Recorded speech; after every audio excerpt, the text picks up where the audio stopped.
Hello and welcome to another video. In this video we're going to be working on sort an array. And in this one it's a pretty straightforward one. You're given an array of nums and you want to sort it in ascending order. And you want to have an n log n, which is the custom sort you make. So I think there's like a couple sorting algorithms that I would recommend. So number one, I'd recommend merge sort. That's the most common one and the easiest I feel like. Number two, quick sort. And then there's also a heap sort. So merge sort, I think, is always n log n because you're always dividing in two. Quick sort is worst case n squared, but sometimes can be faster, but average case n log n. And I think heap sort is also n log n. So merge sort and heap sort are pretty straightforward. So I'm going to go over like a more complicated version of quick sort to actually have a problem. And that's what we're going to do. So we're going to go over a quick sort where we have an array with duplicate elements. And talk about just like the general idea behind quick sort and things like that. So the general idea behind quick sort is to sort an array, you pick some pivot point and you sort that array into elements that are less than the pivot, elements that are greater than the pivot, and then the pivot in the middle. So what that does is basically like you'll have some pivot point and ideally your pivot ends up being in the middle of the sorted array. So like you end up sorting this thing into elements that are less. Now these obviously aren't less, but you know, less. Then we have a pivot. And then we have greater. And the elements that are less and greater aren't necessarily sorted. So obviously, like let's say this pivot was like 10. That means everything here would be less than 10, but it doesn't have to be in order. And everything here would be greater than 10, and it doesn't have to be in order. And so ideally, if you keep splitting in half well, then basically you're splitting your array into 2 each time, and that becomes n log n. Because you're splitting into 2, then you're splitting that into 2, and that into 2, and so on. Now, if you pick a bad pivot, where the elements that are less than the pivot, like let's say the pivot you pick is always like the biggest element in the array. So it's over here, and then you don't have any elements that are bigger, you always have elements that are less. Well, now you're not dividing it in 2, you just took off one element. And then from this, maybe you pick a bad pivot again. And now you only took off one element, and so on, and so on, and so on. So typically there's a few ways to get a pivot. One is just random, like you just pick a random number in your array. One is I think you pick like the first number and the last number and like a median or something like that, some kind of median. I don't really use that. I usually just go with a random. And then the other one is last number or first number in array. And I wouldn't recommend this last one because if the array is in, I think it's like if it's sorted in exact reverse order, then you're always going to pick the biggest pivot, or if it's already sorted, one of those. So this is typically not good because this is going to be pretty common, right? You're going to sort some array that's already sorted in some, like that's pretty common. So you can never really go wrong with picking a random number, so that's probably what I'd recommend. So essentially, we just pick some random number. So in this case, like let's say we pick this random number, and then we just sort it into everything that's less, everything that's greater, and the pivots in the middle. Now, that could be good, but when you have a lot of duplicates, there's something better. And so when you have a lot of duplicates, what you want is ideally you want to have items that are less, items that are equal, and items that are greater. Because you might have like multiple of this number, and so on. So let's kind of show how this will work. So let's say we pick a random pivot point we pick is a 3. So we just go through this, we say randomly like, okay, we're trying to sort this array.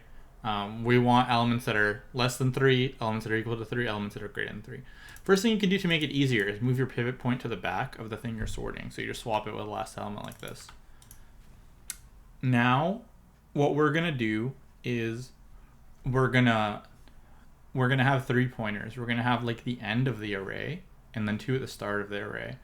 And then this green one is going to be the one that we're going to be traversing. So we're going to have 3 cases. The element is less than the pivot, the element is greater than the pivot, and the element is equal to the pivot. So this pointer will be the items we're writing to that are less than the pivot. This will be the items we're writing to that are greater than the pivot. So basically we're going to go until this green guy is past the blue. So let's kind of demonstrate this. And then what we'll get is we'll get all the pivots in the middle, and then we'll get everything less on the left, everything greater on the right, and then I'll talk about like the recursive case. So first we check, so our pivot value is 3. First we check, is this value equal to 3? And or is it greater or is it less? It's not greater or less, so we're just going to move this guy because remember, we want to write here things that are less, things that are greater here. So it's not greater or less, so we just move the green guy. Then we say, okay, is this less than 3? It's less than 3. So if it's less than 3, we're going to write it into the items that are less than 3, so we'll just swap. And when we write it in, now this is already written into, so we can go forward. And we already use this guy, so we can go forward. Now, is this less than 3 or greater than 3? It's greater than 3. So we want to write the items that are greater than 3 over here. So we'll swap over here. So we'll put the 5 here and the 3 here. And then we'll move this because this is already written into. We don't necessarily want to move this yet because both of them might be greater than 3. Okay. So now we check, is it less than or equal to or greater? It's equal to, so we just only move this guy. And this is greater, so we do a swap. And we move this down. Now, is it less than equal to or greater? It's equal, so we keep going. Is it less than equal to or greater? It is less than, so we will swap. And then this is written into. Is it less than equal to or greater? It's equal, so we'll move forward. And then, yeah. And then, is it less than equal to or greater? It's less than, so swap. Less than equal to or greater, equal, move forward. Greater, so swap. And equal, so move forward. And now we're basically done because we can't write backwards. So now we have these pointers, and these pointers are always going to point to like the start of the place where all the pivot values are equal to this, and then the end. So now the recursive case is we just need to call quicksort again on everything before this guy, everything before this pointer, and everything after this pointer. And so you see how like because we had a lot of 3s, we actually got rid of like a big part of our array. And there's a test case where like the whole array is equal to one number, and in that case, your pointers are just going to end up like out here, and then you're done in like in linear time. So if you pick some bad, so yeah, quicksort is not like super stable, where like depending on your array, like I said, depending on your pivot point, depending on duplicate values and things like that, it's not always going to give you the same like best case complexity, because you could just like get unlucky and pick really bad pivots, but you could do everything you can to avoid that. So in this case, this handles the duplicate values because you have items that are less, items that are greater, items that are the same. And then there's like a Polish flag or some problem that's basically this if you want to look into it. So this is like the complicated quicksort that is pretty good to know for arrays with duplicate values. If you want a simple one, if you don't want this, you can just have an I and a j. So we just get rid of this pointer, and we kind of do the same thing. So we pick a pivot, same thing, and then we just, every item that's less than the pivot, so we actually start them both here. Every item that's less than the pivot, you just write into like this guy, I guess, and then you just traverse and traverse and traverse and so on. So you'll have items that are less than the pivot, items that are, you'll have to pick like items that are less than or equal to the pivot in that case, or items that are like greater than or equal to the pivot, but you're not going to get rid of multiple items like you were here. Like here we had 2 pointers, so we got rid of all of this. If you were not to do it that way, you would just have a pivot value somewhere, like maybe here, and then you'd have items that are like less than or equal to and items that are greater or something. So then you would just run recursively here and here. Kind of similar, but this one's a little bit more efficient, and this is also linear time. Or this is still like the same time complexity as quicksort. So the main things to consider, like I said, pick a random number for the pivot. You don't want to always pick like the back or the front, because it's pretty common if you think about it for an array to already be sorted, or sorted in reverse order, right? Like those are pretty common states. Where if you pick random numbers, you're very unlikely to pick the worst pivot every single time. And then yeah, there's this median thing, which I don't really use very often.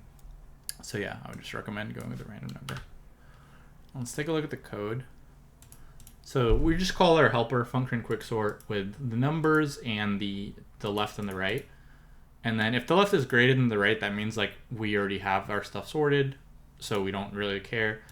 We just get a random number between the left and the right, and I think this is how you have to do it in Java. Just whatever random function you need. You just need the random number between the left index and the right index inclusive. Then you pick a pivot at that location, you move it to the back, and then you have these 3 pointers. So the I is the left, the J is the green one that you're moving in the middle, and then the K is the right one. And if the number is less than the pivot, then you swap it with the left one and you move them both up. If the number is greater than the pivot, you swap it with the right one and you move the right one back. You could move them both up here, or you could do this. Like, it's the same thing, if this makes more sense.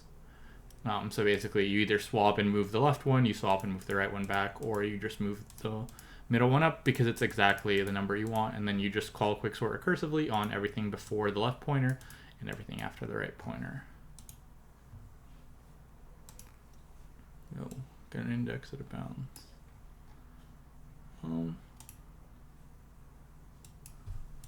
Curious if I get it here. It should be the same. I guess it might have to do with.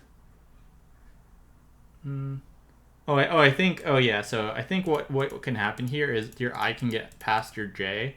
So what you'd have to do is you'd have to say, like, if I is past j, then just keep moving j up. That's what you'd have to do. If that makes more sense to you, because I can't be past. Like, you can't write to an index that's past the one you're looking at. But yeah, or you could just use this.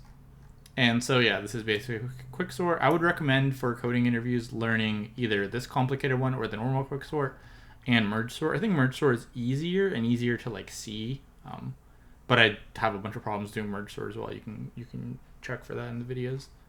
So this is going to be worst case. This is actually n squared, like I said, but an average case, it's n log n, and then space. So quicksort is recursive, or you could do an iterative with a stack, either way. And worst case, it's also n squared. Actually, no, I think it's n. Yeah, there's n recursive calls worst case, and then for each one, you would have to scan the whole thing. But on average case, it's log n space, and then n log n. So I guess we'll just write the average case. So this is n log n average and log n. Yeah. It's basically, you can kind of think of it like a tree traversal, where if you have a balanced tree, the recursive calls are log n because you're dividing in 2 every time, roughly. And yeah, hopefully this was helpful. If it was, please like the video and subscribe to the channel, and I'll see you in the next one. Thanks for watching.